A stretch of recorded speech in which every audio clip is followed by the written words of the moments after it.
Hello guys, it's Sneaky Turtle with another Kerbal Space Program video. As you can see in the background, a Juno 1 rocket is taking to the skies, carrying the Explorer 1 satellite. I built my own launch pad. I used landing gear as the launch clamps, and then little structural panels for the launch tower. So that was kind of fun to do. Explorer 1 was the third event in the space race, taking place just after the launch of Sputnik 2.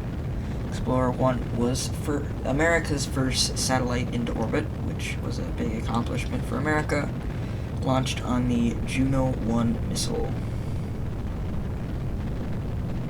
So as the Juno 1 heads to space, the Juno 1 was only suborbital and could not carry the Explorer 1 all the way to orbit, so Explorer 1 had its own solid rocket booster that was permanently attached to the main satellite so that it could push itself the rest of the way into orbit, which wasn't that bad of an idea, and it ended up working out fine.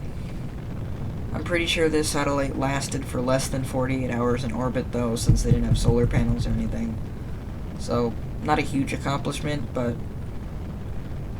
it was good for America after having the Soviet Union launch twice before America even got a satellite off the ground. So this was to show that America was still in the space race. And obviously everyone knows that the Americans ended up winning the space race, but the Soviet Union was ahead for the majority of the space race.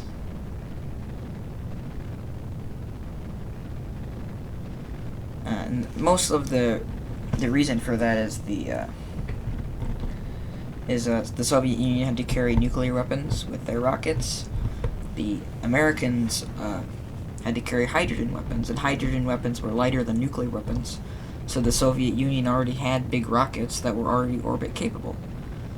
So that's basically the real reason the Soviet Union was ahead. But then they couldn't build the N1, so they couldn't make it to the moon. The Juno 1 was basically just a high-powered missile, but they did slightly modify it so that it would be able to carry payload without damaging it. And the Explorer 1 was actually bigger than the Sputnik, not by much, but it was bigger than the Sputnik. So, another kind of point to ahead, because the Sputnik was tiny, the Explorer 1 was slightly larger, but the Explorer 1 was still only about 3 feet tall. It was very tiny. A lot taller than it is in this video.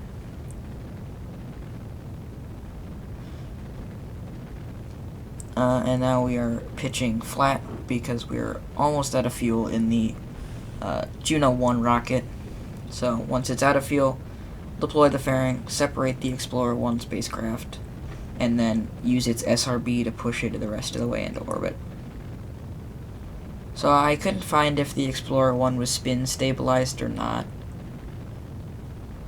I would guess that it would be, but spin stabilizing is kind of weird in Kerbal Space Program, so I didn't do it. Because they didn't really have any ways to stabilize it. But there's the Explorer 1 spacecraft, communications array extend. So it was relatively small. You can see the little SRB on the end. I think that's the MITE solid rocket booster. So I'll just time warp up to the apogee and then fire up the solid rocket motor. So like I said, this rocket was, the Explorer 1 was definitely bigger than the Sputnik. It was also capable of carrying more instruments than the Sputnik, but it really didn't do anything. It didn't even have cameras on it, neither did the Sputnik, but it really couldn't do anything. Alright, the SRB is now firing up, and that will push it into an orbit. And it doesn't take much to push it into an orbit. And now it is officially in orbit.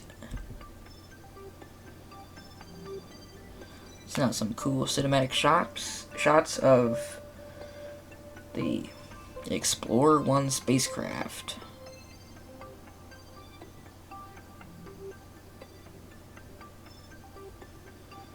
So, as this video now comes to an end, I would like to thank you guys for watching. I'll see you in the next video. Bye for now. Bye-bye.